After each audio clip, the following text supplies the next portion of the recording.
Guys, what's up? What's up? I am really terrified of this stream, especially because I'm not sure how I'm going to get through this without puking myself. This one was actually made by accident. I was working on Baijan along with Curtis, and we were trying to make some surface level stuff, and I pushed myself into making this monstrosity. So I'm really, really scared on how I will complete this. Before that, before I go and show what's gonna happen in this stream, let me know if you all can hear me and just doing some mic checks here and there. So yeah, amazing. So let's wait for a couple more minutes before I get started, and then I'll try to make sure like this is um yeah, awesome, cool. Amazing, amazing. Just reading everything. What I'm going to do now is I'll treat this as a tutorial as much as it's possible, and if I find really interesting questions, I'm going to answer them. If not, I'll just go along with creating this monstrosity, like I said. So amazing. So let's see. I'm going to show the render view of this first so that you all know what I'm gonna make. Look at this crazy stuff. I rendered this just now. Um, I'm pretty sure like in the compositor it looks even worse. And in geometry nodes, the worst part about all this, it's animated. So it actually wiggles. Oh my God, yeah. And imagine this in the rendered view. Oh God, okay. Let's get started. Again, I think I muted a node here. Let me just connect this node. And now it's even more wiggly. There we go. Amazing. I'll try my level best to explain everything that I'm doing, but if I don't recall how I created some of these things, I'm going to come back to this node group and I'm going to see how I made them because, like I said, most of it is by accident. And yeah, let's start fresh. I'm going to keep the cube. I'm going to delete the light and the camera for now. And let's go to the geometry nodes editor. Let's create a new geometry node and let's call this alien worms. I'm going to make it fake user, of course. And immediately, the few things that I'm going to notice is I have a cube, but I also want quad sphere. You know what a quad sphere is, right? So we have UV spheres, we have icospheres, and then we have quad spheres. We can either use icosphere or quad sphere for this because I don't really like the stretching that happens after you add a subdivision surface node on a UV sphere. So because of that, and I'm going to create quad sphere from scratch. Let me see if I can make it. Let's start with the cube. We already have a cube, but then I'm just gonna make a cube here again because I would like to make this into a node group. So that's a cube. And I'm going to set position. And I'm going to add a subdivide mesh node. Mesh, this one. Let's give it 2 subdivisions for now. And we need to make this into a sphere. The easiest way is by normalizing the position. Because position, for now, stores every single, let me see if I have that attribute. Yep. And for some reason, it's not visible. Oh, I see why. These are the positions. But then if you normalize it, everything becomes unit. Normalizing will basically make all the lengths 1. So let's normalize this using vector math node. Do I have it on quick favorites? Yep, luckily I do. Let's do normalize. Now we have a quad sphere, but let's see what happens if we increase the subdivisions. It works pretty fine. So that is one way we can create quad sphere, but there are some other things. If you want to decrease the radius or other things, you can just add a scale node. Yeah, so this quad sphere actually doesn't give you perfect topology, and I did some digging online and I found out that we can scale the position by pi by 2, which is this one, and then we can use a tangent. I'm pretty sure there's a new tangent function. Now the stretching is gone. You can see the reason why I said there is stretching is because once we add a subdivision surface after this, you can immediately see like it's not a sphere anymore. It looks really wonky. But once you fix this using this tangent, now everything is back to normal. So this is how you can make a proper quad sphere. I hope that's understandable. But yeah, that's amazing. Good to know that you're learning stuff. And this is our radius, by the way, because right now, once we normalize, the distance from the center to each position will be 1. I know it's 1 point something, but that's because of my inaccurate placing. But yeah, so now we can decrease it or increase it. So this will be our quad sphere. Let's quickly make this into a node group. Let's give a basic subdivision of 2 for now.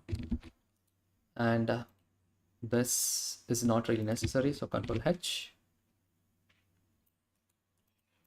And let's select everything and press Control G to group them. The first thing is I'm gonna add a cube, actually a sphere. And then we can see it has 2 outputs. One is mesh, one is UV sphere, and we have radius and segments. Because it's a quad sphere, we can just use the level for subdivision level. Let's also add icosphere and see what other things are here. It's radius and subdivisions. So let's do that. So the first thing is radius. So I'm gonna plug the scale here, and this will be our radius. And I'm gonna change the subtype to distance, default value to 1, minimum to 0, and maximum I'm gonna leave it to the biggest value possible. And let's also save this pretty quickly. I'm gonna create a new thing called live streams. You can't see what I'm doing. I'm just saving this file in a location. So just give me 1 second. I'm gonna call this alien worms.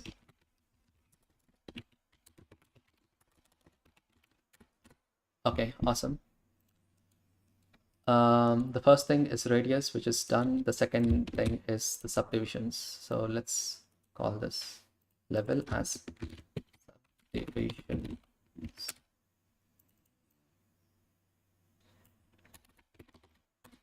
Yeah. Sorry, I'm little subdivisions. Yep. I'm too much of a perfectionist to let this go.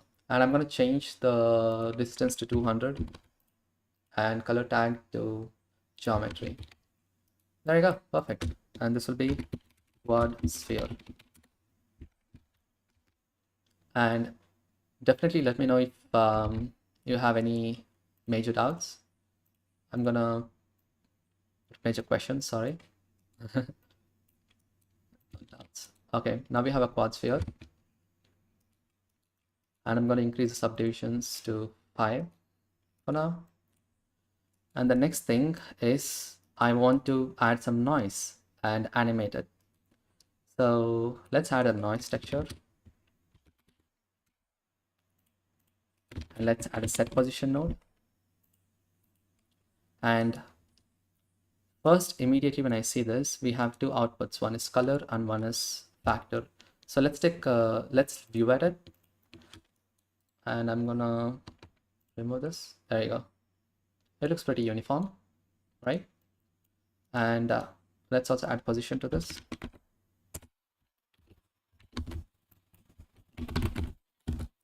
Let me see if I can add some music in the background. Spotify, I have a playlist of stream beats. Actually, Minecraft, let's go Minecraft.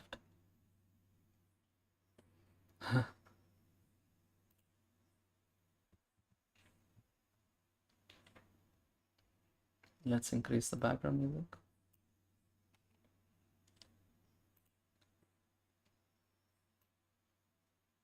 Just gonna make it a tiny bit bigger.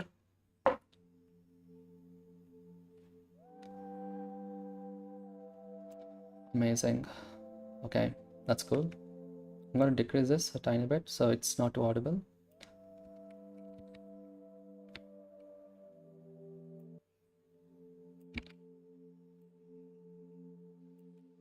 Awesome.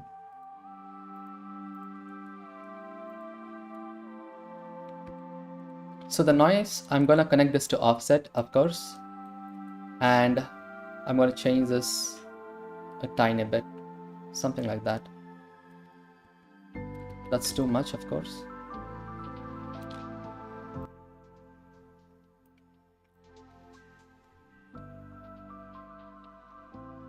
I'm playing with the volume. Can you hear? How's the levels with the music and my voice? Is it good?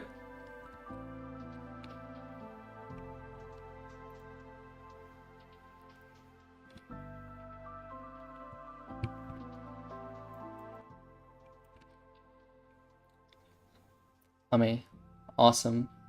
What can I say? This is one of the things which I have to be really careful about.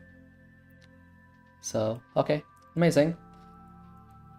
So I would like to animate this noise, but before that, you can immediately see there is a small issue.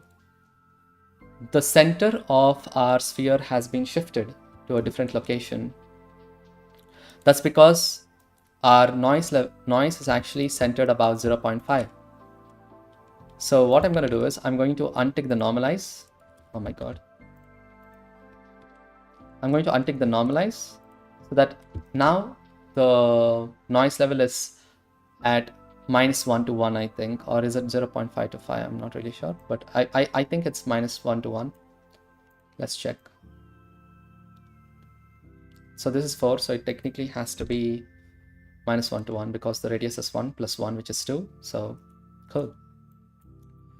And I'm going to decrease this to 1. So yeah, so one other thing you can definitely do, like you all are pointing out, is using vector math, subtract 0.5 and scale it by 2 to get back the full,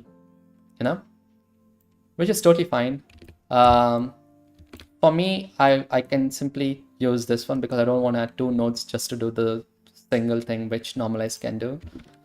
Again, I am little of a optimizer myself, so I try to go the least nodes possible, at least as far as I'm concerned. So now let's animate this. I'm going to increase the scale, of course, and then you can use a vector math scale. The way I'm going to animate is, because it's a 3D noise, it's using vector math and frame. So Q, nope, I think it's called scene time. Yeah, I'm going to use seconds and frame to see which is faster. Frame is too flickery, so let's try seconds. That's amazing, right? So the better way to control this is changing this to scale.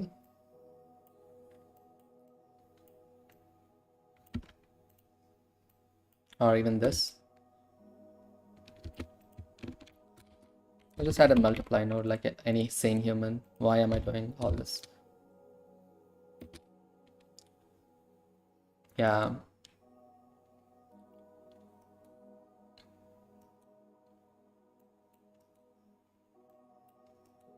So this is one way to do it. The reason why I added scale, it actually has a reason.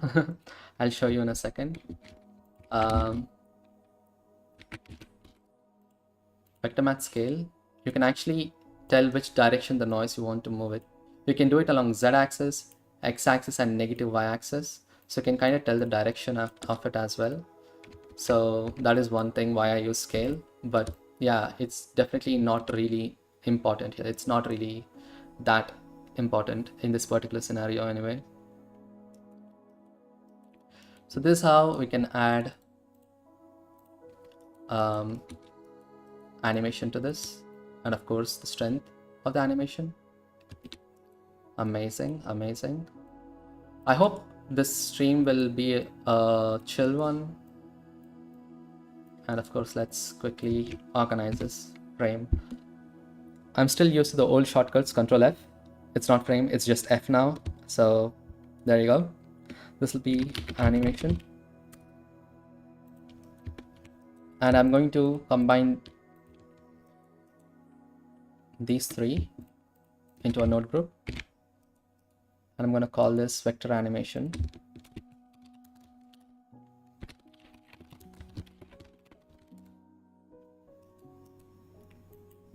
Let's keep this at 1.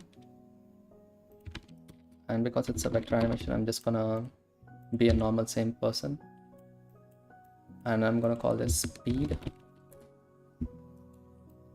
That's it. Yep. Now I can use the same setup anytime I want to animate a noise, basically. So I don't, all I have to do is control this, and this will be a strength. So this is different. So there you go. Vector animation.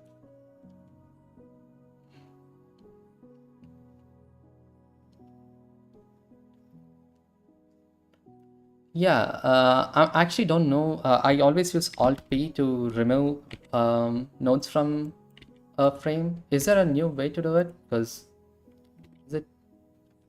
Yeah, let me know if you guys have any other new setups in general. Let's also add more subdivisions. So the next thing is, let me pull up the reference that I have, if I can. Let's go to the renders, and I'm going to show you some of the test experiments that I've done here. So just give me 1 second. Yeah. Yep. In this reference, you can see, like, you can find voronoi tilings. So today I'm going to show a technique where you can basically, wait, what? Oh, wow. Oh, so cool. That's so easy. Thank you so much, Jan. I hope I'm pronouncing right. Yeah, that's so good. A lifesaver, honestly. So right now, instead of using voronoi texture to make the animations, like animation, what I'm going to do is I'm going to create procedural voronoi using point distribution, so that now I can actually animate these points and everything. So we'll use this somewhere, but for now, let's distribute points on surface. Yep, this one. And I'm going to animate them in different places. So for that, what I'm going to do is use the set position. In the offset, I'm going to use our trusty old noise. So I'm going to scale the face here, just the same animation, but I'm going to use that as an offset. Now you can see how that is moving, right? Or we can simply use this directly, even this.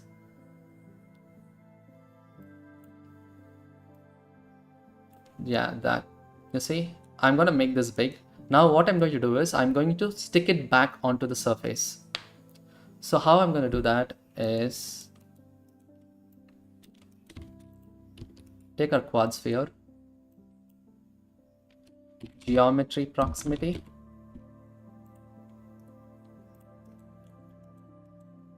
right? And then I think set position, position. There you go. And this is it. How we can sort of animate points along this direction, and we can control this. I'm gonna keep this super subtle. I don't want to keep it very on the nose, you know. And the next thing is I'm going to we can either use this or we can even use sample nearest, right? Let's see if that works. Sample nearest surface. Yep. Take the mesh,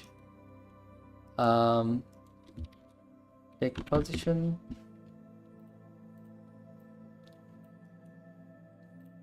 vector, and use this as set position. Does this work?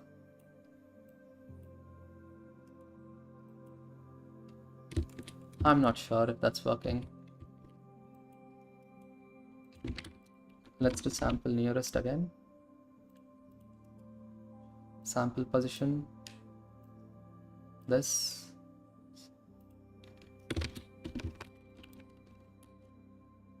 Nearest surface, sample nearest, sample index. Okay. Interesting, interesting. I think geometry proximity is the easiest way to do it, so I'm just going to stick to that maybe. We might need to use another geometry proximity for this, honestly, but I think that's fine. Okay, the next one. Oh, never mind. Actually, let's check this out. Yep, nope, doesn't work. So now we have a jiggle animation, which is exactly what I need right now. And then let's convert points to vertices. Points to vertex. Yep. Now we have 87 vertices. That's pretty good. Now let's again sample nearest. Nope, geometry proximity. I hope this is not too intensive timing. Yep, let's check that. Yeah, it's not bad. It's honestly not bad. Let's take a view of our this and this, or it's the opposite. Oh mind. I always get confused with this one situation every time. Do you realize instances?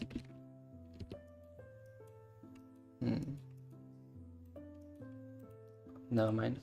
I see what's happening. There you go. This is one. I definitely think we need to give more subdivisions.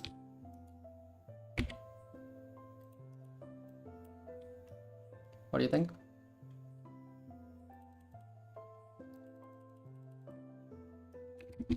Yep, more subdivisions is the better. Now we have voronoi but animatable. And this is going to be very useful for us. So now I'm going to distort this in ways. Let me see, can I go about 7? Still 24 frames per second. That's good. Let's take a look at the surface. Not too bad. So this is one way to do it. We can also increase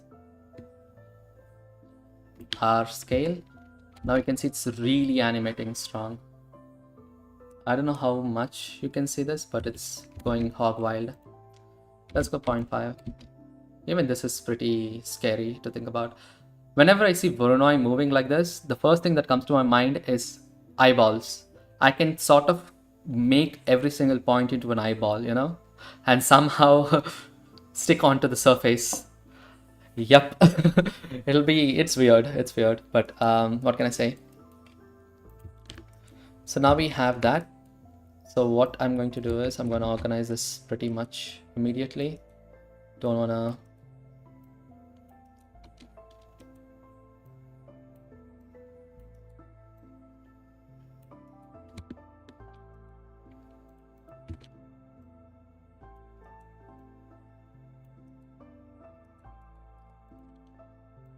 okay. So let's keep this in the second. This will be our main. And now let's use a set position node. And let's use our normal and use our distance to basically make let's basically shift it along the normal using the created voronoi. So I'm gonna make this and I'm gonna call this voronoi points. Control J. Oh, it's not Control J, sorry, it's F again. Voronoi points. Amazing. So let's use a normal and let's scale this using our distance. Amazing. Look at that. You might ask me, like, you can simply do, instead of doing all this, you could simply use a voronoi texture, just this one. You know, you're right. You're absolutely right. But I really like to test this myself. Like, for example, let's see, instead of using this, if we do this, it should be pretty simple. But you can see the points. I don't know. I don't think I'll get enough control on number of points that I want. You see? So I chose this route. See, this is more wiggling around for me, if that makes sense. So next up, let's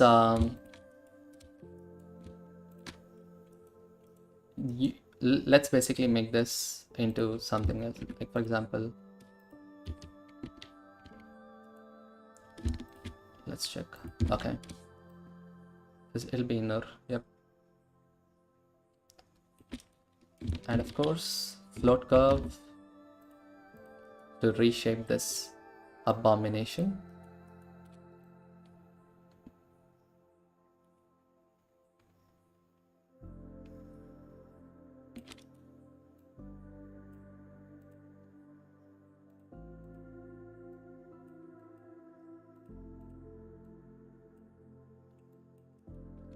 Okay. We can do some pretty cool stuff with this as well. Because we're experimenting, I think we can do anything.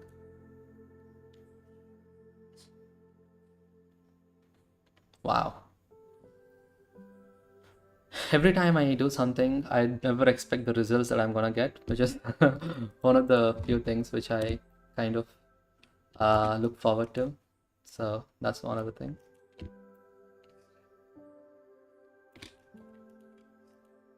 Anyway, this is one thing. I think what I did after this is blur the position a bit. So position, set position. And also I think I moved things along its normal. I'm just pushing these things out just because I have an idea. Let's do 0. Yeah, that. Now it's more bubbly. Yeah, I think this is what I wanted, to be honest.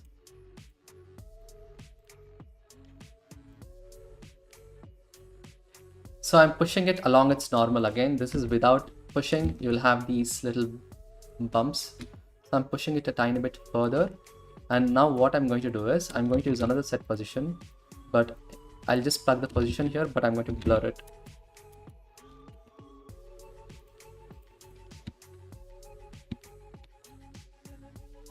Apparently this is also Minecraft music. I'm pretty like shocked.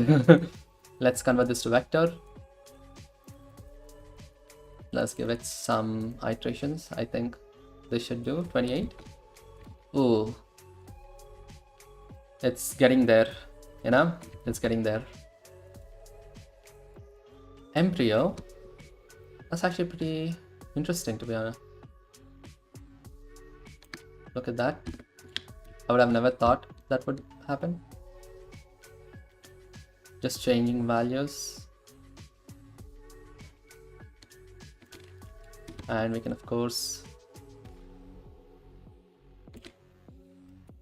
decrease the iterations and points.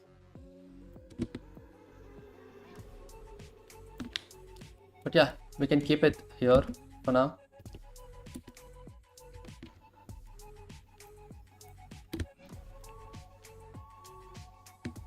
I'm also going to increase this a tiny bit because I'm going for a certain look. Let's go inside the pinching.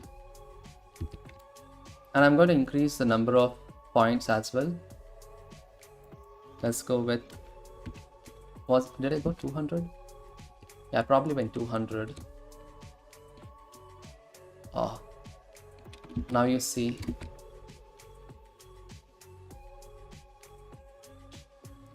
Amazing. Now let's give it a shader to get everyone.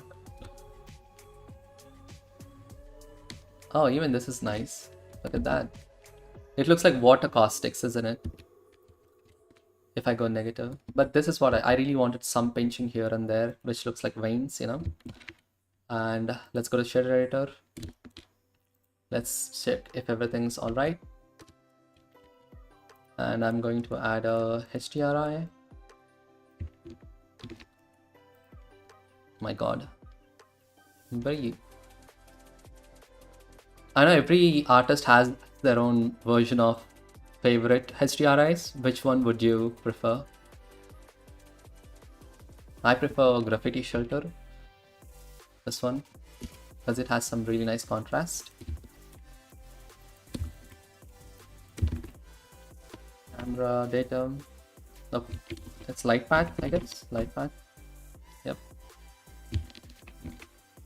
Camera ray. Just hiding the background basically. I'm gonna make this black totally. And the first thing that I notice is it's not shaded smooth. Towards the end, let's add a shade smooth node. Amazing.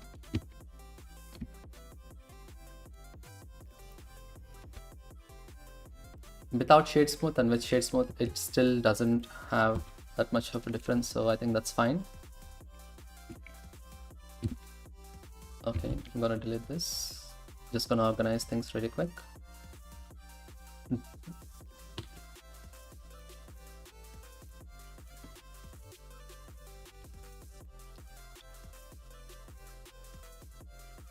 Amazing. Once we start adding the worms, I think it'll get really complicated, but this shouldn't be a problem. F, and let's call this surface displacement. Yep. And now let's make it really nasty looking using shaders. One of the things that I immediately found is the noise texture. I mean, the noise texture has rigid multifractal, which used to be one of my go-to go-to setting. Sorry, I need to change this music. This is too distracting. Oh my god. Let's go something. Let's go simple.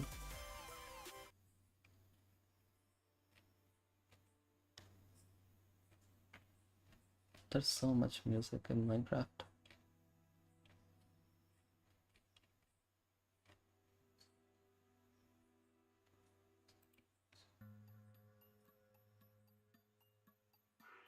What happened to the original ones? I think one is called Sweden, isn't it? I used to like those music and I expected Minecraft to have that music. Oh, there you go. Found it.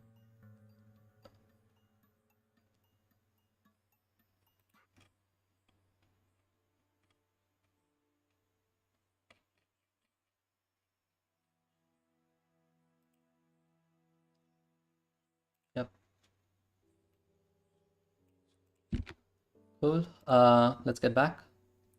So rigid multifractal is one of the things which I use for veins and stuff if I have to create anything procedurally in shaders. The reason why you can't see this is because we haven't assigned this material. Let's call this flesh. And let's save this as well. Let's go back to geometry nodes. Set material. Let's do it after shared smooth and flesh. Let's go back. Now you can see rigid multifractals. So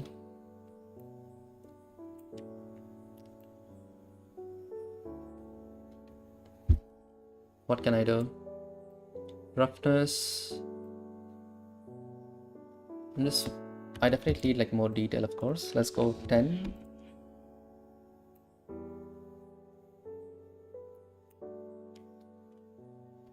Oh, actually, this is calming me so much. Wow. There you go. You see the veins? This is what I wanted. Now let's use a color ramp and plug this into the base color. This is already looking nasty.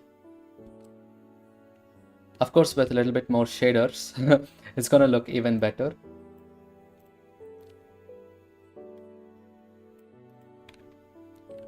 It should do. I'm gonna decrease the music a tiny bit again.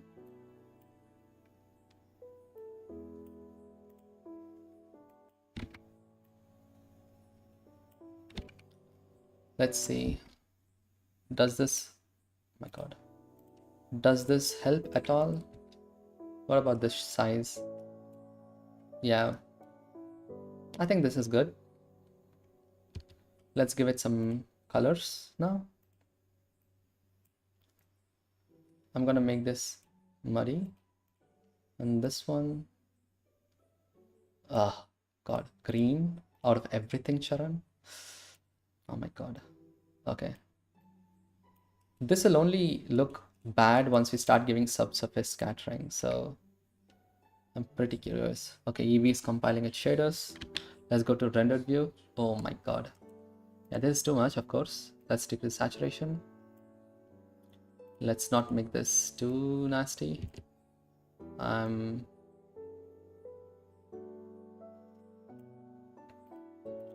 don't know what colors I used in the previous one. My god. Also, let's increase. Okay, random walk skin maybe? Because it's like a skin texture. Oh wow, that looks beautiful.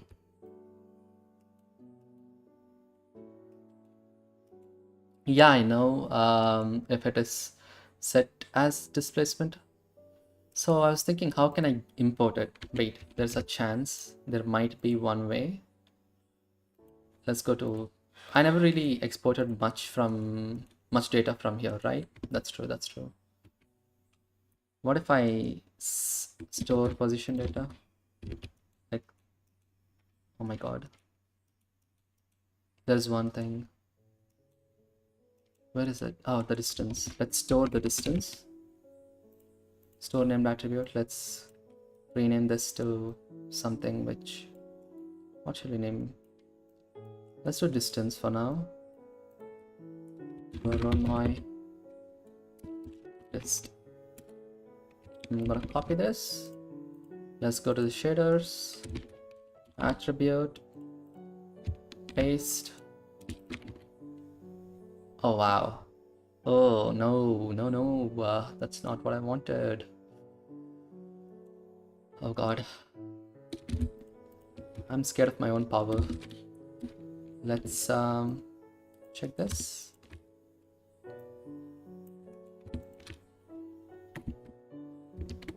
Okay.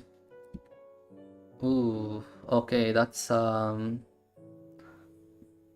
interesting. Before that, let me just go back to the previous setup, like I said. I know this looks super scary, but this is a lot of testing here and there. And you can see I almost follow the same techniques. So yeah, I use two different geometry proximities, which makes sense. Let's go to shaders. I just need this color ramp. Let's go back to the other setup. Don't save. I just want to see how this would look, you know. I'm very curious. My god, yeah. Let's also change this from,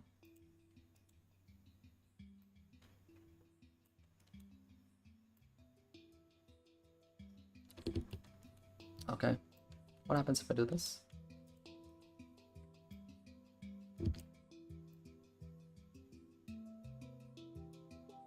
Okay, let's use this as a base and let's add tendrils to top this.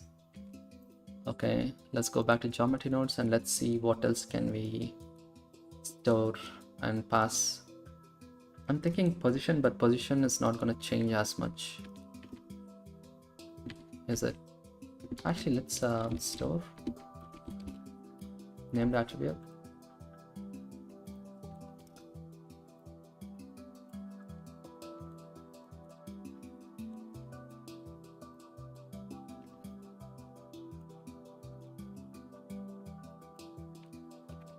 Position. Let's do pause. Let's go to shader editor again and let's duplicate this and let's give pause here. I'm very curious. Ooh, okay. Nope, not a big fan. But I don't know about you guys. I know it looks disjointed, but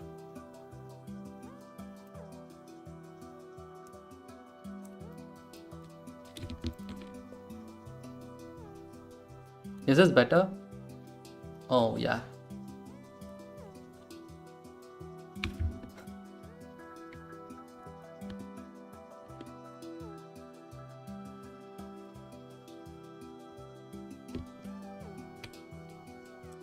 That's all right. That's all right. For now, I don't want to look at this as much, definitely. I think it's fine.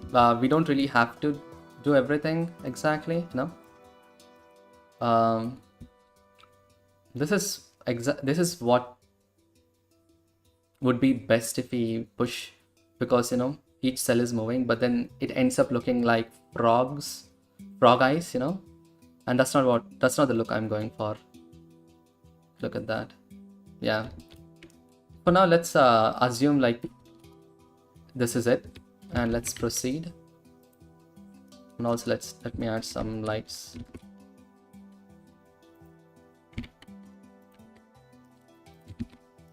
One thing is lights are very important. The new exposure setting actually adds a lot, and I keep forgetting that to make this even more creepier, I need to decrease the roughness. Oh my god, now that's more fleshy, isn't it? Let's give this a scale of 3. Let's do B-spline, maybe.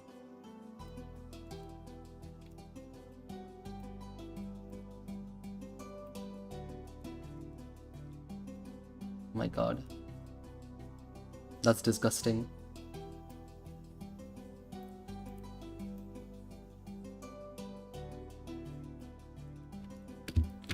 I'm gonna mix these both using our position.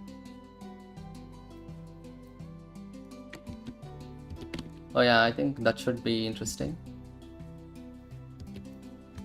Using the voronoi distance can actually be useful. So let's do subtract.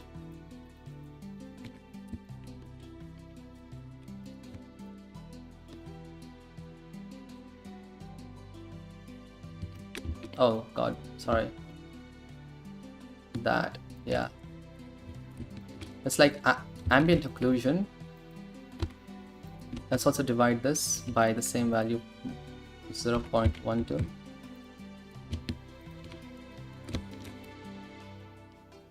Yep.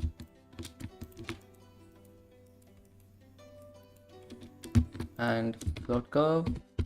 I really love float curves, one of my favorite things. Yeah, let's take a look at that.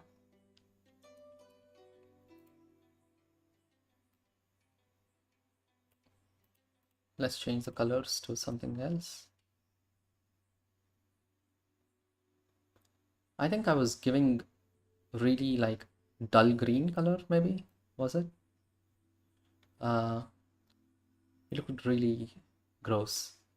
But yeah, this should do as well. I'm just gonna increase the strength in the geometry nodes just because let's see how that looks. It's good.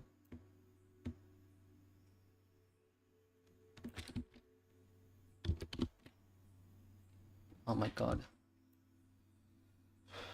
Yeah, this itself. I don't know if you can see my face. I'm so sorry. Oh god, this is insane. Oh, okay, cool. Let's jump back and create the worms, the more disgusting part of this. Luckily, we already have the points here. All we have to do is instance those gross looking things on top of this. And how am I gonna do that? Yep. We knew what we came for. I think, and I think you're right. I think you're right. So let's see. What I'm going to do is I'm going to instance curves on top of this, and then I'm going to animate those curves. So let's do that. Let's add a curve. Line.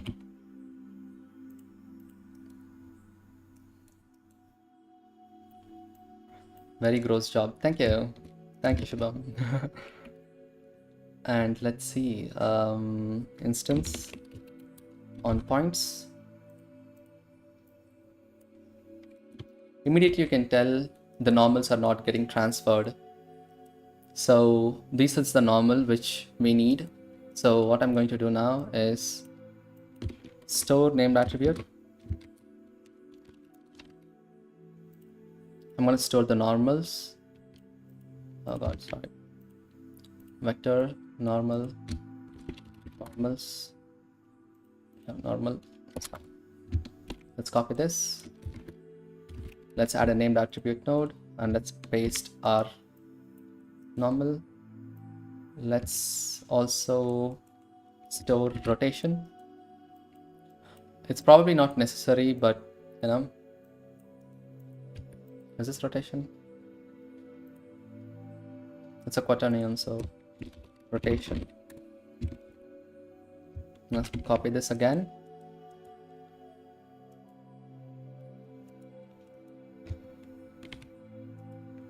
Plug this rotation to rotation. Amazing. Oh god. First of all, I don't want to instance on every single point. So what I'm going to do is I'm going to use a random value node. In random value, there is Boolean, which is a probability. I'm going to do selection. So now I can mention how many of these tendrils I would like to give. So that's one thing, I suppose. I also have another idea. One thing is the scale really matters in position and the values that I choose. So there is a chance that I might be using smaller values compared to what I used in my tests. So to do that, let's just increase the scale on radius by 2. And let's take a look at this. Might be the case. Yeah, I think it's fine. 1 is fine. Okay, now we have the instancing points. Let's realize them and resample them.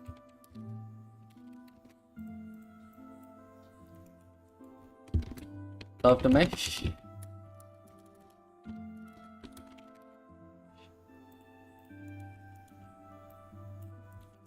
Do you know, like, there's a way you can actually get better curve to mesh because the UVs are not stored in this one. So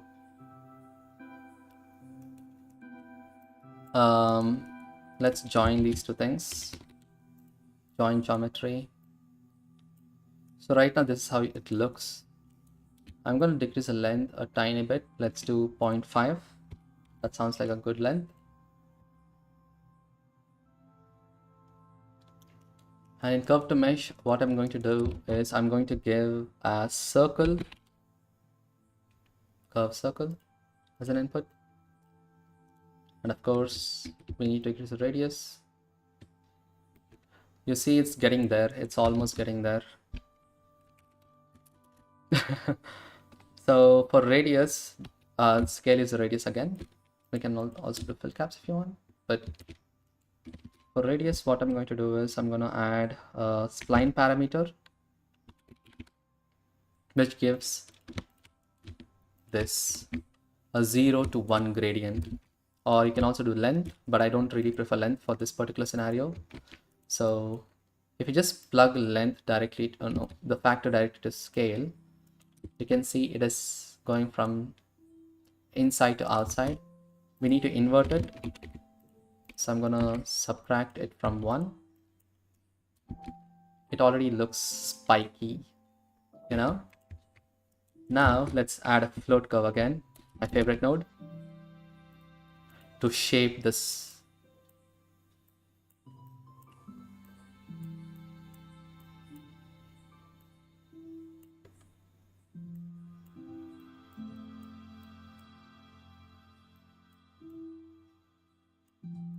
Let's see what happens if I don't invert it and just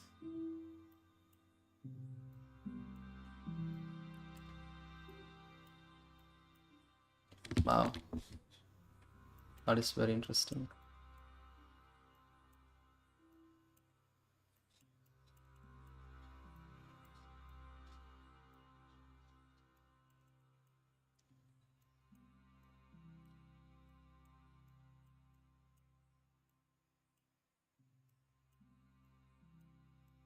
Oh yeah, this seems nice, but let's increase the radius.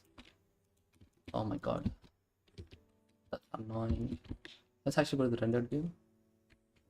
Okay, we'll be blending that in a second, but I'm just curious with how this is looking, you know?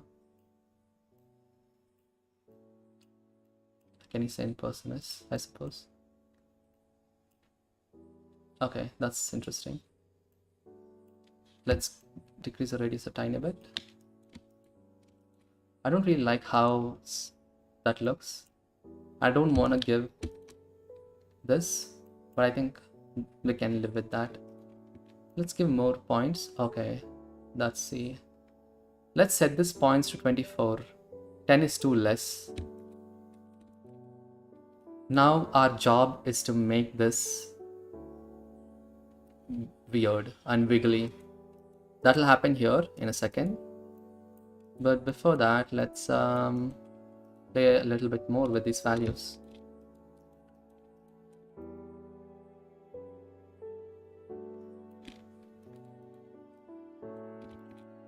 And I'm gonna not fill the caps.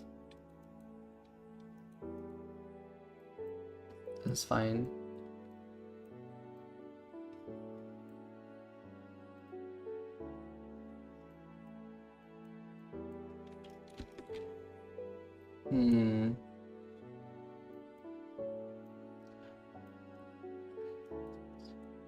This actually looks like virus now.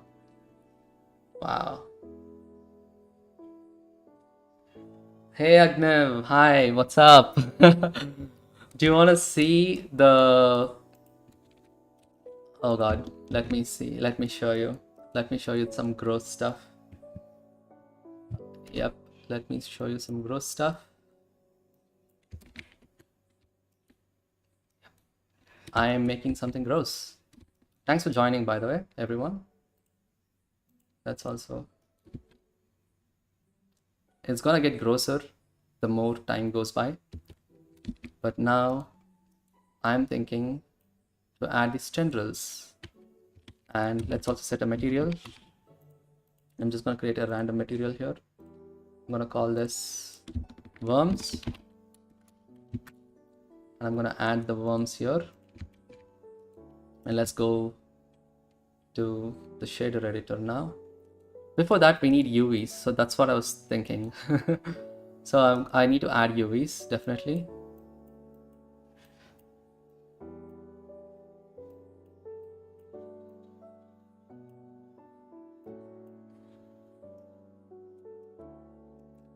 Yeah, let's decrease the radius again, or increase, depending upon the situation.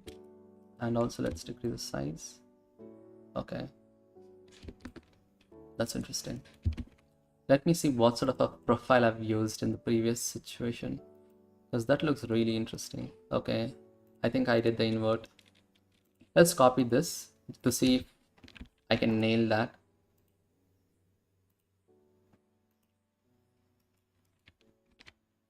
For some reason, apparently this works better.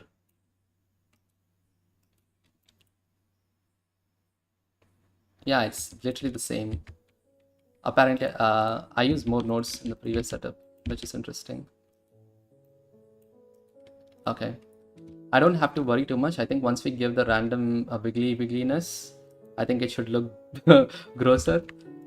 Before that, like I was mentioning, we need to store UV maps. So the problem with using curved circle is because it's not, it's a closed surface. So let me show you. Capture attribute. We need to capture the spline parameter, the factor here. Same thing here as well.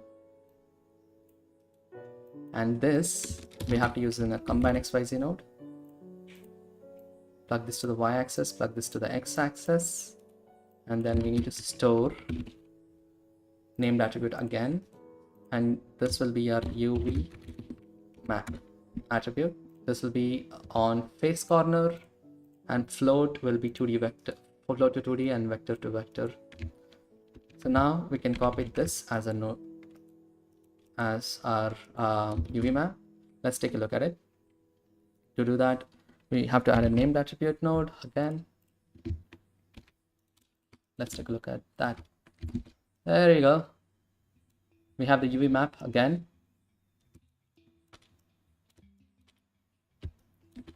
And this one, you can see there's a small blend between here. So this will cause issues. I don't think they should cause issues in this particular setup. So let me see. Let's go back to our shader editor. And in worms, I'm going to add our UV map. Does it? Oh yeah, the UV map is visible, which is good because we stored it as an attribute, right? So now let's separate. Actually, let's use a wave texture. Okay, x-axis, y-axis. So you see, this is what I'm talking about. Wait, yeah, there is some issues, but I don't think it is pretty. Oh, yeah, it's not visible, to be honest. I don't think we need to worry about it, but yeah, let's give 20. Let's do bump rather than displacement, of course. Oh my god, I'm scared. And I'm gonna give it a dark color. That's bad, that's really bad. And of course, subsurface scattering.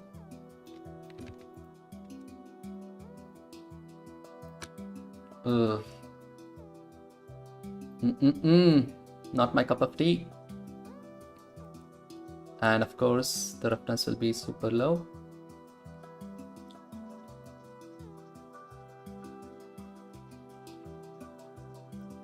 And let's also see how it looks if it's a different. Yeah, skin doesn't work for this particular one, for worms. Yep. Whichever looks grosser, to be honest.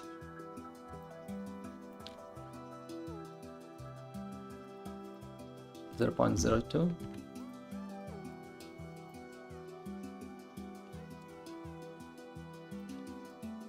The bump strength is too much. Oh, there you go. That's more like realistic. And the wave texture is using sine. I'm gonna go saw, and then I'm gonna go float curve again. and make my own this. Yep.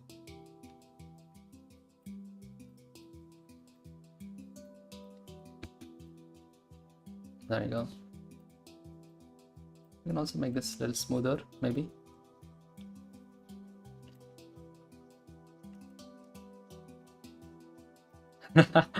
I think I need to leave. Was not prepared for this. I'm so sorry again.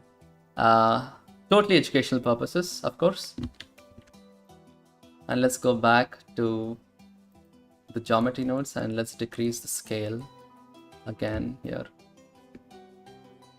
And I'm kind of curious, but I'm going to decrease the length as well. I don't want it to be too long. Maybe 0.25. Yeah, no, that's too little. Yep.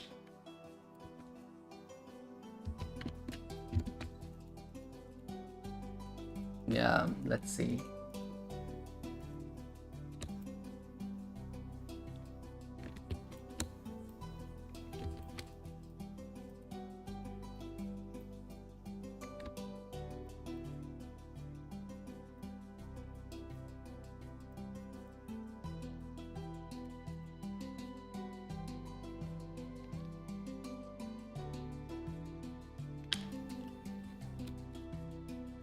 Sorry if I'm not talking much because I'm in the mode of testing different things.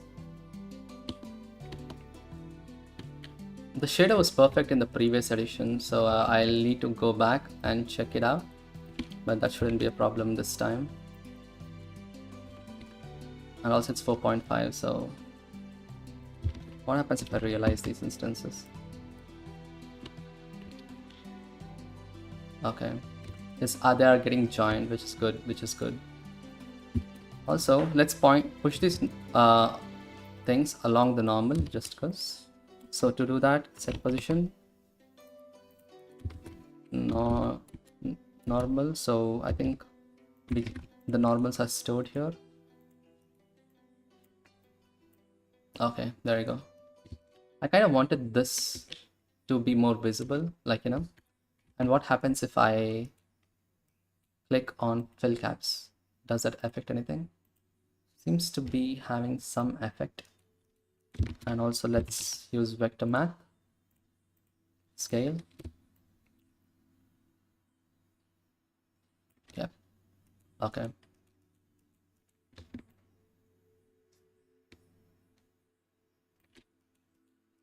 And radius to be a little smaller.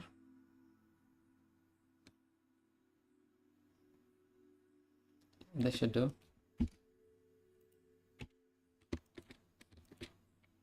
So now let's get back to the shader again.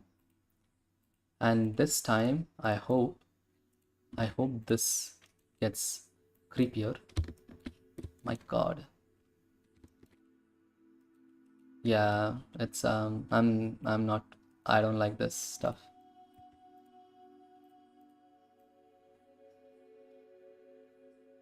Okay. Wow. And what I'm gonna do now is I'm gonna store. Yeah, I see what I did. I'm gonna store the spline parameter along the curve and use that as a gradient to blend stuff. So, you know. So store named attribute. God. And spline, let's say gradient on the point. That should work. And let's get, wait, we don't need to store it. We already have it all on the one of the different axes. My brain is not braining right now. Let's do separate XYZ node. Let's take a look at which gradient that is. It's not X gradient, it's Y gradient again. Okay, awesome. So let's use color ramp. Let's plug this on one direction, the same thing on the other. Just want to see how that looks. Should I flip it? Possibly.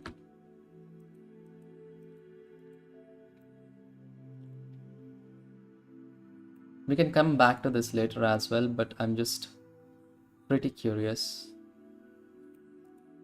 It's definitely, subsurface scattering is definitely too much. 0.05 was it?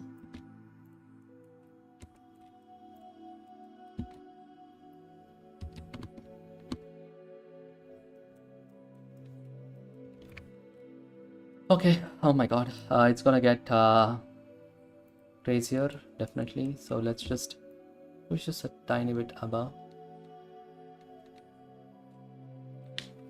so that we can see these little, yeah, suction. Okay, I'm done here. Let's do the animation and then let's get back to polishing things later on. So the way you can do this is using getting like these points, you know. I want them to be animated using noise along its direction. So let's see, set position, offset along point along curve. So what this does is, I'm gonna get, let me test this out on a single.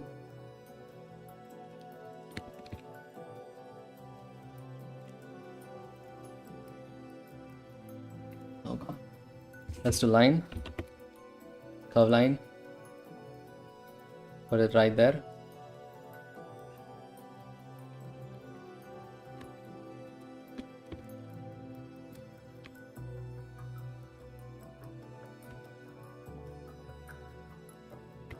So now we have a line and we have point index at offset. So at every index, we can basically select the next index of it. So if I say offset 1, at 0, 0, it will look at what's the next index along the curve. Using this, we can sample.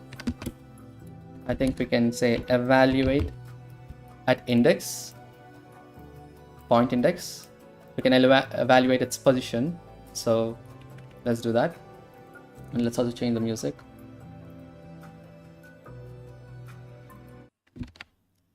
So let's also change this to vector. Let's use position. So now we can basically get the next position here. And I also think sometimes there is invalid offset. For example, for 0, there is for the last index, there will not be the next index, right? So for that, what we can do is we can use is valid offset. If the offset is invalid, we can basically say use the regular index. So to do that, let's use an index node and let's use a switch condition. Let's use, because it's an integer, let's use integer. It's a valid if it's valid, use the point index. If it's not valid, use the regular index. And this will be our index at point. Let's take a look at that. And Q, view attribute. Let's also resample this. Now we have that. So you can see at 0, 0, 0, the position is showing 0, 0, 1. That's because our offset is at 1. If you do it 0, you can see it will basically give its own position, second position, third position. So that's how offset along curve works. I'm going to set to the next position for now. And let's see what we can do with this. So now we have the next position and the present position using this. We can get the direction along that, which is basically subtract node. So vector math subtract. We can subtract the original position from the position. This will give you, of course, at this particular one, it's pointing at up. So that's totally fine. Now we have accumulate field node. Wait, should I do that? No. Now what I'm going to do is I'm going to normalize this using vector math again. So this is basically direction. It doesn't matter how long the position vector is. Once I normalize it, it's going to give a direction along that vector. Now, what we can do is we can add any sort of noise to this normalized vector to change its direction. Here, what I'm going to do is I'm going to add a noise texture with our offset, which is our basically this setup. I'm going to duplicate this.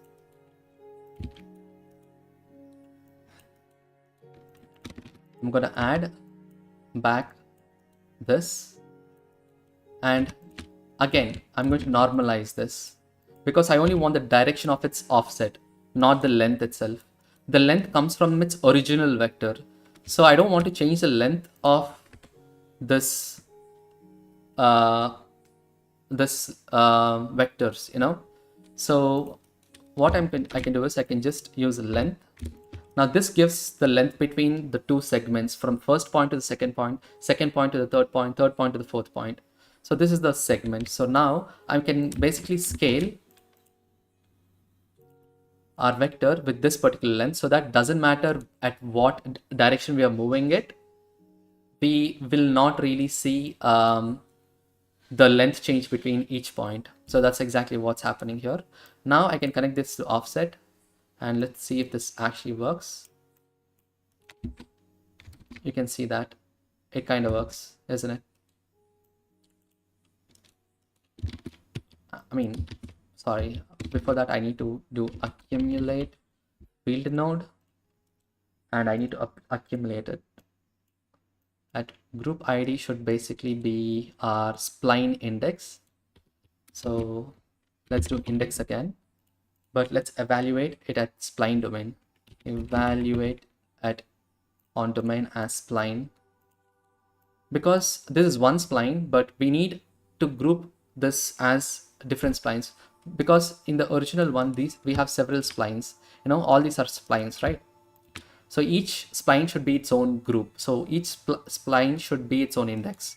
So that's why I am doing it on a spline level. So we can plug our leading to offset or trailing. I think anything should work. And our root position is actually shifting, so let's get our root position.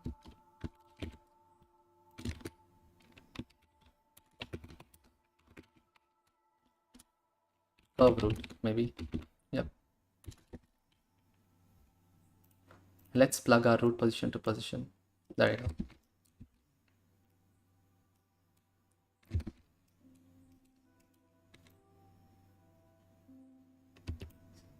So now we can do some wiggle motions again, and we can increase the speed of the wiggleness. So let's do 1.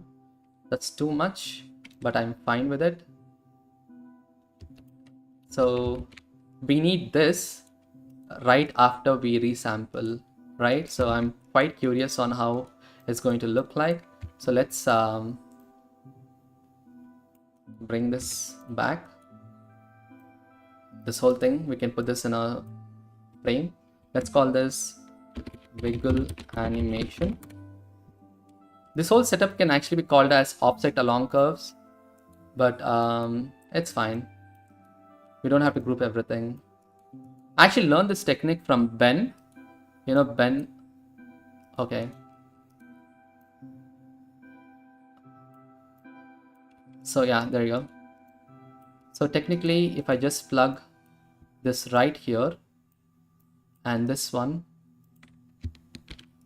right to the next, we should technically see wiggle motions. And to see more wiggle stuff, I think what I'm going to do is I'm going to turn off the actual animation, so that there you go, there is some wiggleness going on, but we definitely need to give some more strength. Let's do 2. Okay, that's too much. Let's do 1, but let's increase the scale maybe. 3. Yeah, that's wiggling, I suppose. Can you all see this? Oh god. Now I'm scared. This is terrifying. Oh, look at that. It's all wiggling around.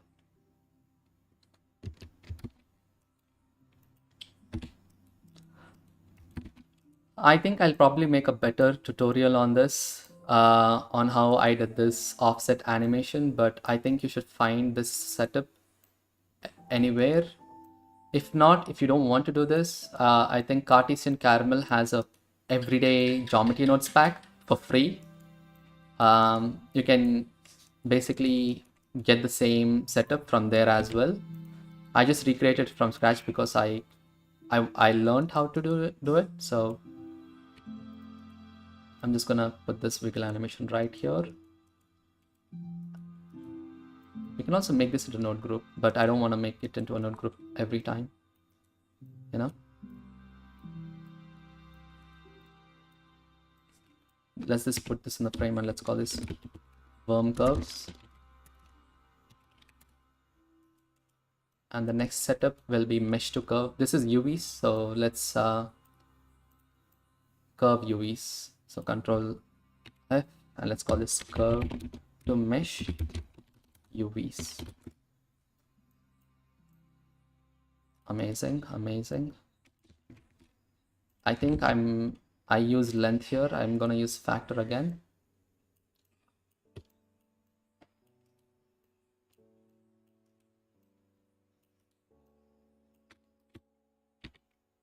There you go. Yeah, this should do. And then let's put the material and realize these instances. I don't think we need to realize them. It should still wiggle around. Ugh. You see my problem with this? Oh god, yeah. Let's see if I offset them. Yep, that's disgusting.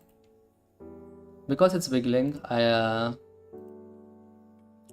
don't think I need to move it along the z-axis. But let's offset it a tiny bit, not too much. Let's take a look at the rendered view.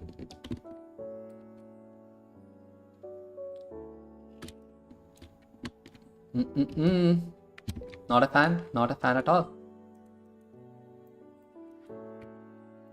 So the next step is basically us trying to make it more disgusting, I suppose. You can drop any like, you know, inputs. I'd be very happy to take a look at them. And all this setup is actually for Biogen with Curtis. So you'll find all these node setups in that as well. Like, we are working on a good update for that. So I'm pretty curious on how this will evolve, to be honest. And also let me just increase this. Yep. Not a fan still. Let's render this and see how that looks. Let's give control. Let's add a camera. Control Alt Z. GZZ. Yep. And let's go give a z-axis of 0, x-axis of 0, and I'm gonna set the render frames as 1K for now. Let's move this closer. The rim light is giving, you know. Area light makes sense. Now we just need to give it some fill light. So let's add an area light again. Let's bring this aside. Shift T, let's point it somewhere like that.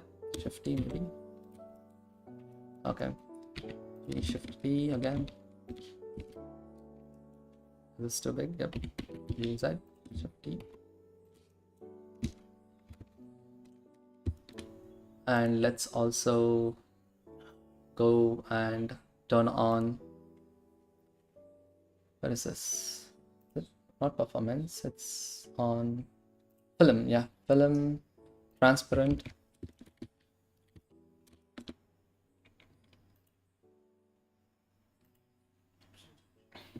We just need a little stronger lights to do that as well, but let's increase the fill light a tiny bit. How about that should do, but I'm gonna increase the size to 3 maybe. And let's render this. I know this looks super disgusting. That's because I've spent a long time polishing these shaders. We can definitely try out other things as well. So let's just render one frame.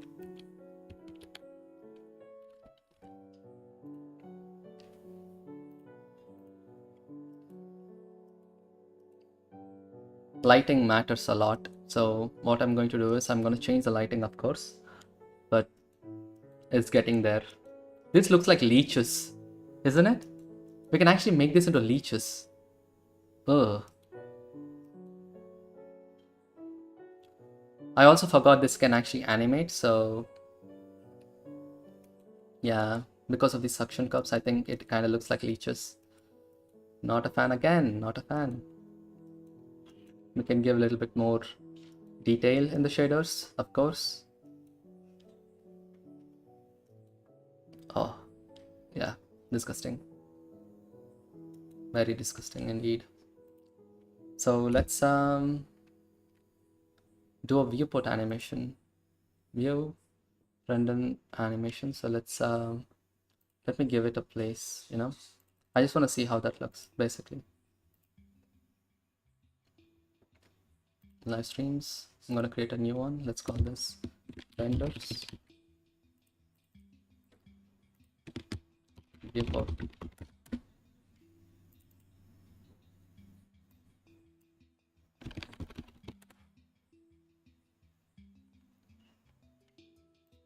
Let's do an MP4 so I can actually showcase. MP4 encoding. Let's go MP4. Okay, medium quality is fine. Turn off everything. Let's turn on cavity and ridge. Okay. Okay. It's always good to see how animation would look like. So viewport render animation. Right now it's animating, and I'm gonna show it in a second. Yep. Pose any questions that you guys have. I'd be very happy to answer them, like I always said.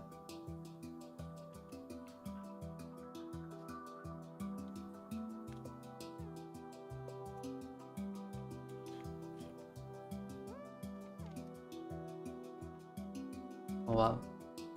Yep. It's almost getting done. I want to see it in real time and fix the issues. I also forgot to animate the whole thing, so we'll do another pass in a second. So let's go to video editor, video editing. Let me add movie renders. Yep, this is how it looks at the moment. Yeah, I'm thinking I want to make more GeoNodes videos, definitely, but also I'm thinking of doing live streams more often. Which one do you guys prefer? Okay, not a fan, but you know, this is good. I'm gonna delete this again. Max. Let's go back and let's fix the animation now. I just removed it right here. So now it's even more moving. And I think I'll just make the animation a tiny bit slower. Yeah, that's giving, I suppose. Let me also fix the light direction, because it's all about visually looking gross. So ugh.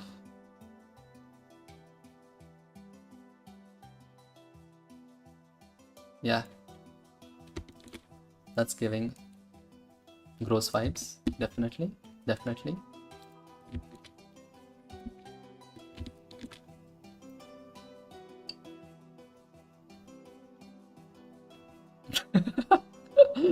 Oh god. I really wish oh, okay, I have an idea. Do you remember we also have another option, which is I'm going to save something right now. I'm going to store the points, these points. I'm going to duplicate this. I'm going to keep the same seed value, but instead I'll just okay, should I do that? Yeah, I'm going to instance 1 point, so let's do a point, 1 point, and the selection is the same, so it should basically be identical in the same location. Oh god. And here I should do points to vertex.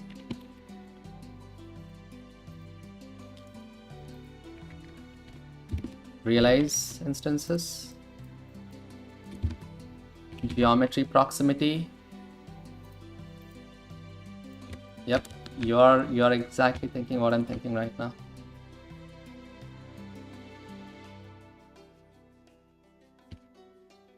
Oh my god. This might be a bad idea. This might have been a bad idea. I'm just deleting this real quick. Oh my god. I hope the stream did not lag.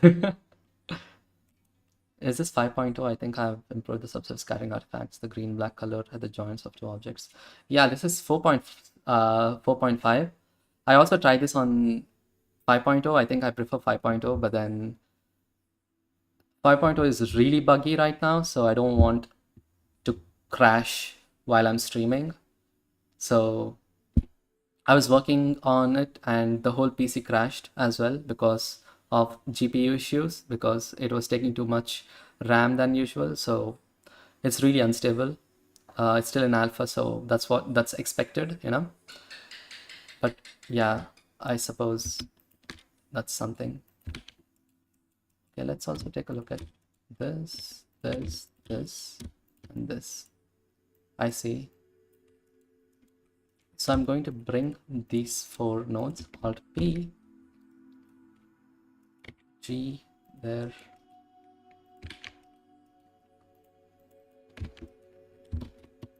store, named attribute. I think it's F again. Nope.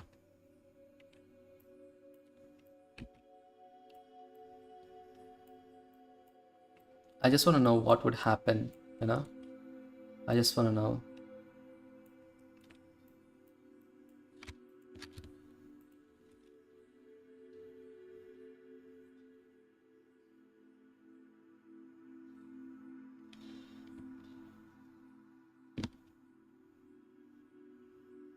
I think I know why this is lagging. I have viewport attribute turned on. Yep. That's why.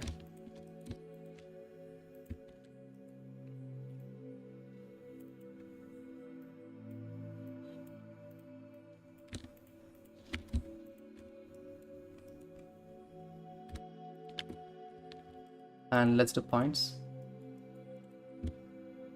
Oh wow. Yeah, this is good, but it also gives us position. This position can be really useful. Wow, I did not expect that. So I'm going to store these 2 attributes again. I'm going to store named attributes. Position, let's do distance first. Let's call this per cell gradient. And the next one would be vector. Let's call this position, cell position.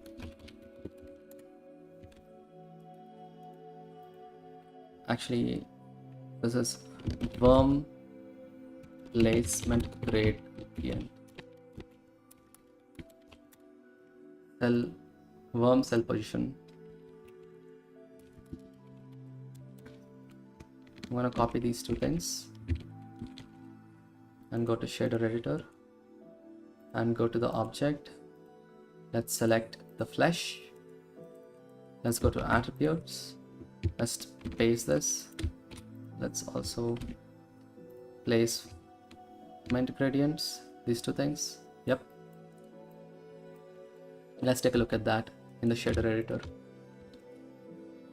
Okay. The position is what I'm more interested in. So we can technically take this position, or like geometry nodes position, vector subtract this position to give us this, and now we can use that somehow, I suppose. And I also have another idea. Let's go back to geometry nodes editor. Let's blur this position,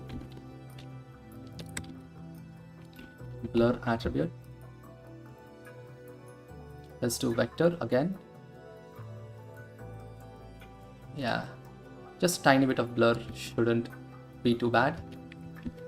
I'm just curious. So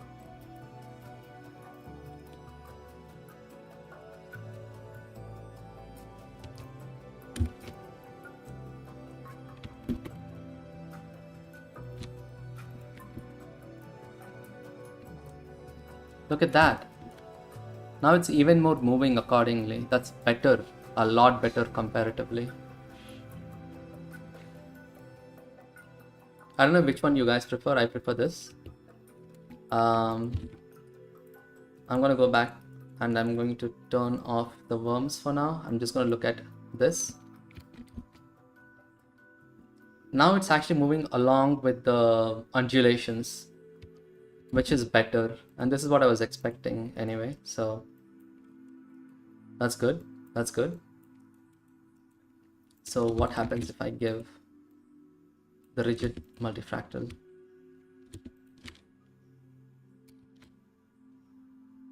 Oh, okay.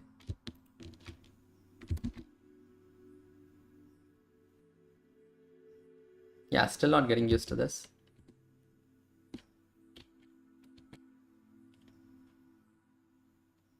You see how it is kind of getting mixed? But it has some sort of consistency, I feel. So it's up to us how we can push this, I suppose. Let's take a look at the color, maybe. Yeah, they are like blending into each other now. Let's do the other one.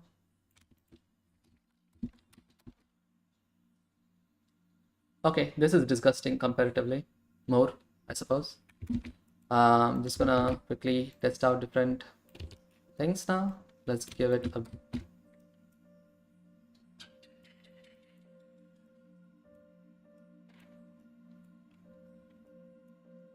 What happened? Is this not working? Okay, that's because I was giving alpha.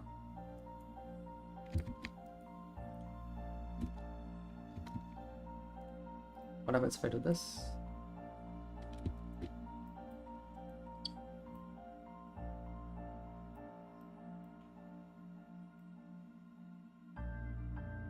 Okay, let's do linear.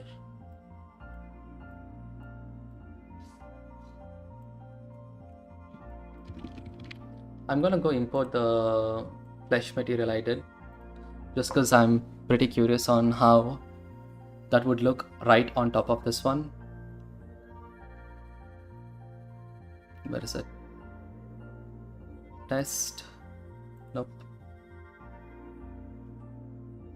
Simulations. Good. Yep. Python testing. Materials. Worms and flesh. Yep, got both of them. Just curious. I just want to apply those two and check if it is any good. So flesh should be flesh is 01. This one. Yeah, you see? That's what I was expecting, but I think it's fine. And for worms, very curious honestly. Is that worm texture different compared to what I did?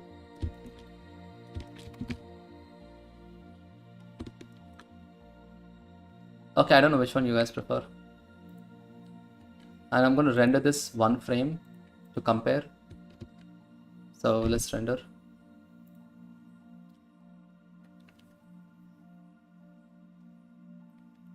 Yeah. These black issues shouldn't be visible in other versions, definitely. I'm going to decrease the number and I'm going to increase the size of them just because I actually prefer none. And why is the color management set to standard? That's very interesting. Punchy. Cool. The lighting is super even. So I'm gonna change that, of course. Go to lighting.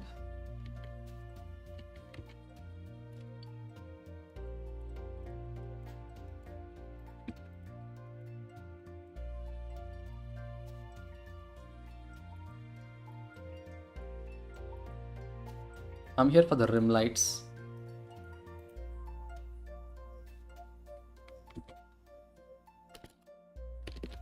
Should I go 5? Maybe? Yep. I'm gonna go render this again. Let's do one render. Yeah, that's good. More fleshy. God, I know, I'm sorry. Also, let's go to shading again. Let's fix some issues. Here I'm using generated texture, of course, with rigid multifractal, a detail roughness, relinearity gain as that. So I just wanna see what's so different from mine. This shouldn't really affect it that much, but for some reason it's persisting, and let's go to my flash shader. Let's go to shader again.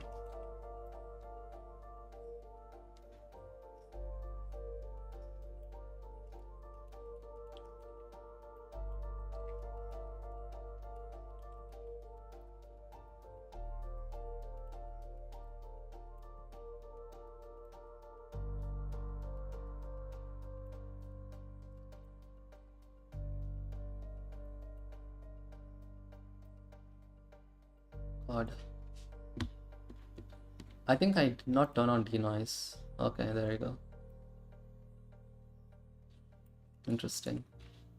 Gain is set. Oh my god, that's too much.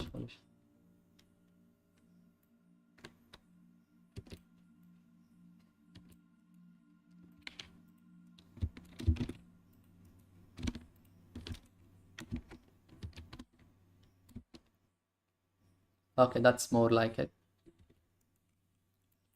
Wow, I did not expect to hate it this much, but here we are. Okay, that's good. Let's not dwell into too much of it. And let's mix these two things here, 1 and 2, with the same texture. Okay, that's good enough.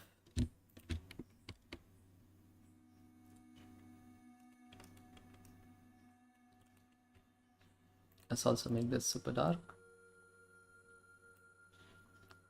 This one is super dark. Why is this so bright?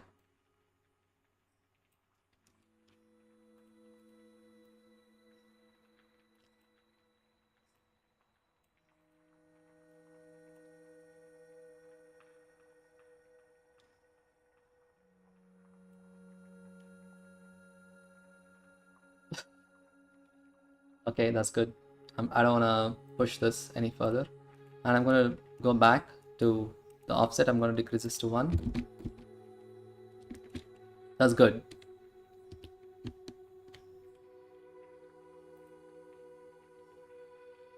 It all comes down to lighting, and I'm not really looking forward to that.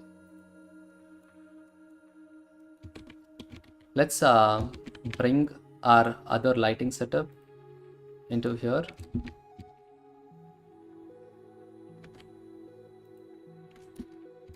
This is using the lights by Curtis again.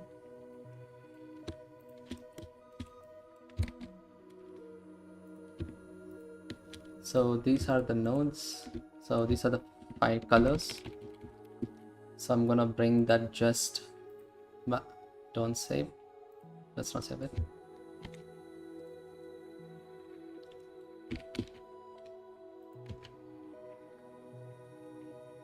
Yep, that's looking weird. Yeah, let's go back to our shader. Let's go to the world shader again. Let's increase our fill light.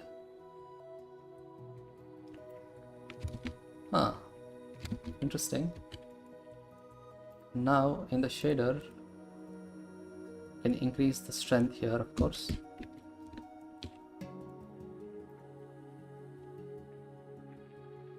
Yeah, let's do 300.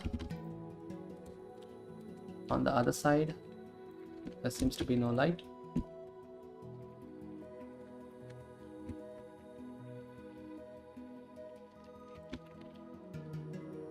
And let's give it a good render again.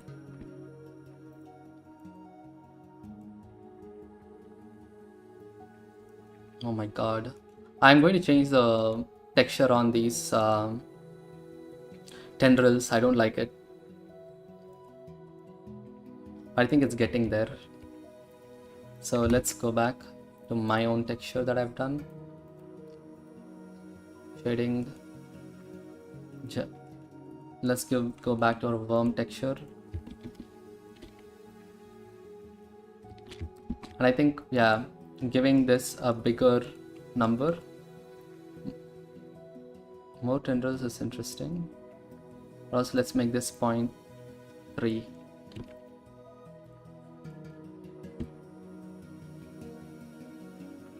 0.4 maybe. That's, wow. Let's see the oh god, that's a lot of worms. 0.2. Yep, that's good. Let's not play too much with this.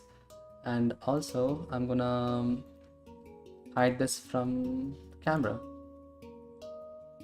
Wait, ray visibility, no.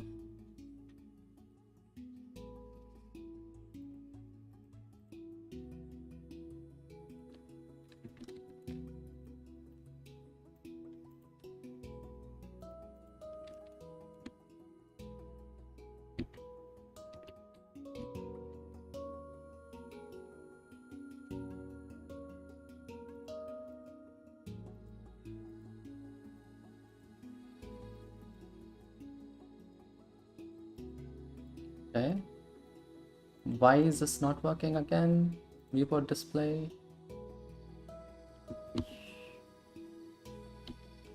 Let's go back to the render and let's render it once more with the new shader that I made. Yeah, okay, here. Whew.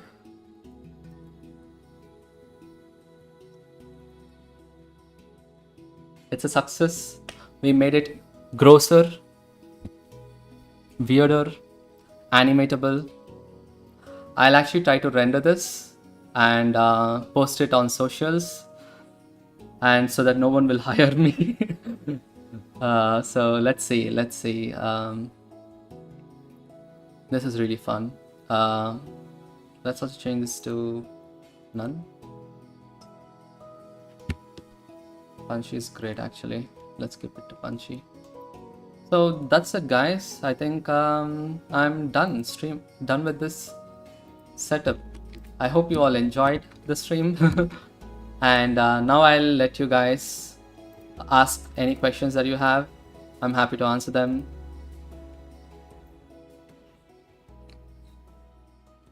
So yeah, let me know. In the meantime, is it available to buy this somewhere? I think the project file should be available at least the ones which are polished. So let me go back and open that one. This one. This one should be available with Baijan, I think. It'll probably be. I think Curtis will probably put it out when he does. I'll let you guys know. You can join the Discord server, and I'll post all the updates over there. Basically, the link is in the description. If not, let me know. I can find it and put it in the chat.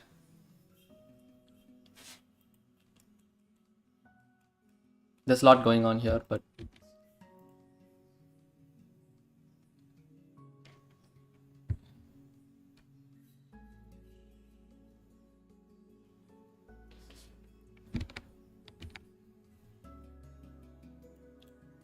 amazing.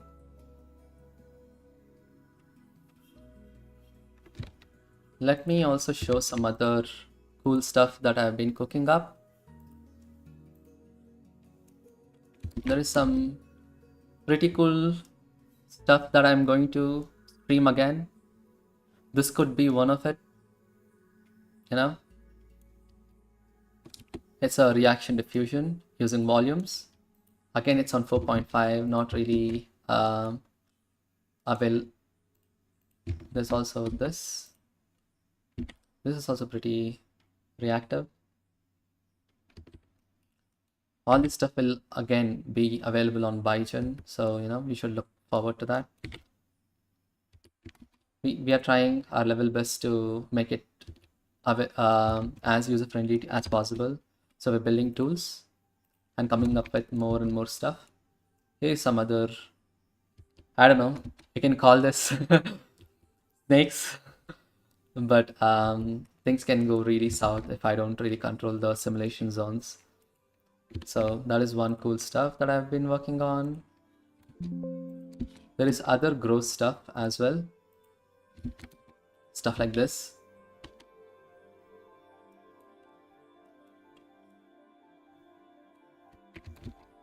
This I'm not willing to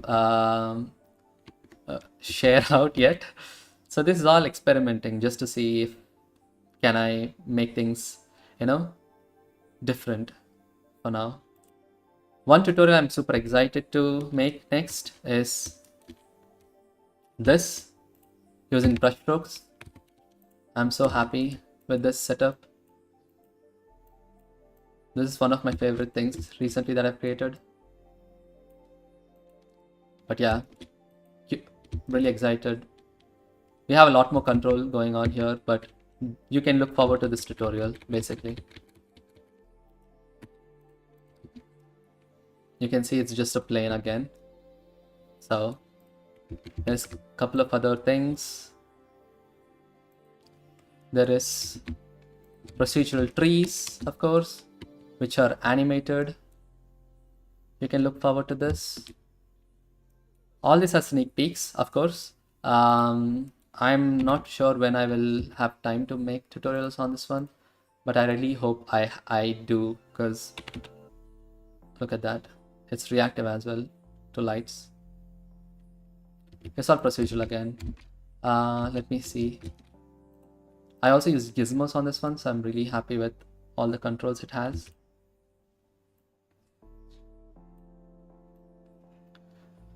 This was part of a project that I started with my friend, but we did not end up making it, so completing it. But throughout the project, we kind of came up with a lot of generators. So I definitely asked the permission to share this as tutorials with you guys, so they're all down for it. So I just need some time to make this happen. This is also super beginner friendly, so this can actually be a good long video. Like if I can plan it properly, it should be like a 1-hour masterclass on creating stylized stuff. I'm dabbling into different things in the meantime. Let's see what else. I can't show most of my works, unfortunately, but yeah, this is some cool stuff, I suppose. Yep. Anyway, that's it. for today's stream. Thank you for joining. I'll be streaming more often, definitely. I'm enjoying sharing this content. I basically sit on calls with my friends and basically do exactly what I'm doing right now, experimenting. But next time, I think I'll be more planned, let's say. And yeah, more geometry nodes. I'm also learning about new topics, for example, closures. And let me see, the screen might go blank for a second. Instead, I'll just put it on my face. Let me close this Blender and let's open 5.0. I want to show you guys some of the cool stuff I've been cooking in 5.0. Hopefully that works. Yeah, it did, thankfully. So here we have bundles. So hello, yeah, long time no see. So this is also for Baijan. We are coming up with more solutions, but honestly, I can't believe how cool bundles are. It makes it so much easier to generate stuff. For example,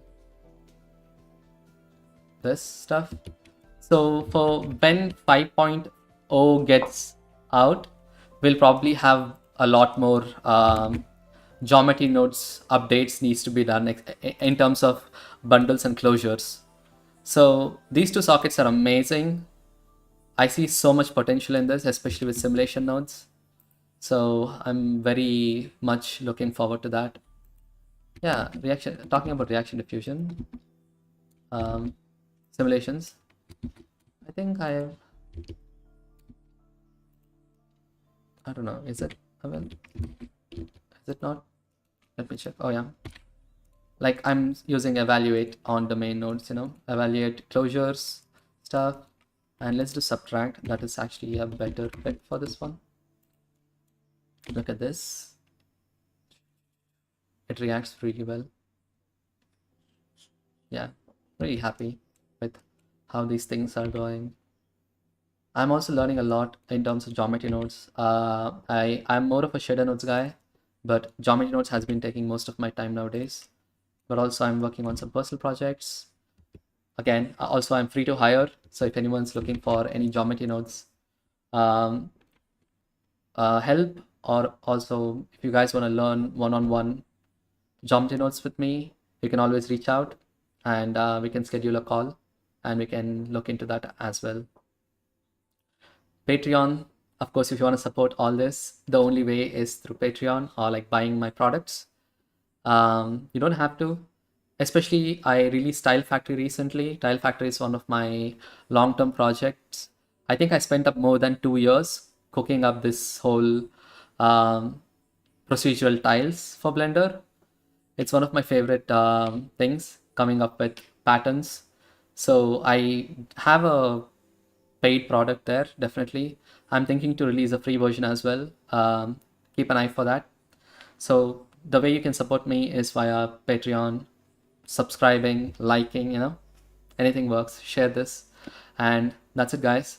I will see you guys later. Bye bye.